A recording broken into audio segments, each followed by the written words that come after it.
Hello guys, welcome to our foodies channel. अतिशय झटपट आणि खायला चविष्ट लागणारा असा कुरकुरीत नाश्ता आज आपण बनवणार आहोत. चला तर मग वेळ न घालवता लगेच बनवायला सुरुवात करूया. एका बाउलमध्ये छान एक पाव बारीक करून पत्ताकोबी मी घेतलेली आहे. यात कद्दू किसनीने बारीक केलेला एक आलू यात घातलेला आहे. एक कांदा व्यवस्थित बारीक करून सुद्धा यात टाकलेला आहे. काही मिरच्या मी पिसलेल्या आहे व काही मिरच्या मी बारीक कापलेल्या आहेत.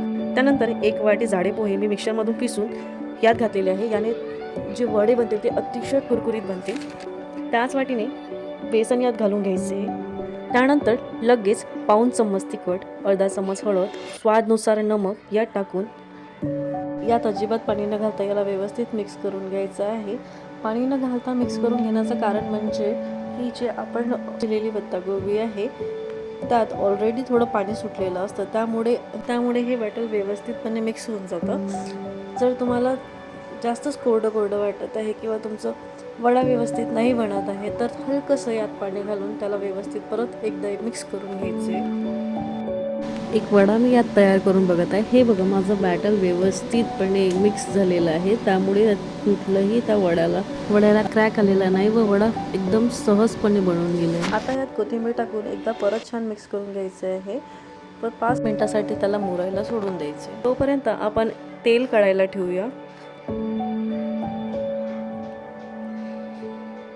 तुम्ही जर माझ्या चॅनलला नवीन असाल तर मला सबस्क्राईब करा व बेल आयकनला प्रेस करायला विसरू नका, कारण जेव्हा मी नवीन व्हिडिओज अपलोड करेल तर त्याची नोटिफिकेशन तुम्हाला लगेच मिळेल. तेल जर तुमचं गरम झालेलं असेल तर त्यातला 1 चम्मच काढून जे आपण बॅटर तयार केलं आहे त्यात घालून त्याला परत एकदा चुरून घ्यायचं आहे. वडे बनवताना तुम्ही हातावर तेलाचा किंवा पाण्याचा वापर करू शकता. कुठलीही गोष्ट तळताना गॅसची फ्लेम अजिबात कमी किंवा जास्त करायची नाही. ते मीडियम फ्लेमवरच ठेवून तळायचं, जेणेकरून तुमचं जे पण काही तुम्ही बनवत असणार ते व्यवस्थित शिजून जाईल व खायला सुद्धा चविष्ट लागेल. फक्त 5 मिनिटात तयार होणारा हा झटपट आणि स्वादिष्ट नाश्ता तुम्ही सुद्धा ट्राय करा. घरात उपलब्ध असलेल्या साध्या साहित्यापासून बनवा हा कुरकुरीत, चविष्ट आणि सर्वांना आवडणारा नाश्ता. हे सकाळच्या नाश्त्यासाठी, संध्याकाळच्या चहासोबत किंवा अचानक आलेल्या पाहुण्यांसाठी एकदम परफेक्ट आहे. भेटूया नेक्स्ट व्हिडिओमध्ये. तोपर्यंत बाय बाय.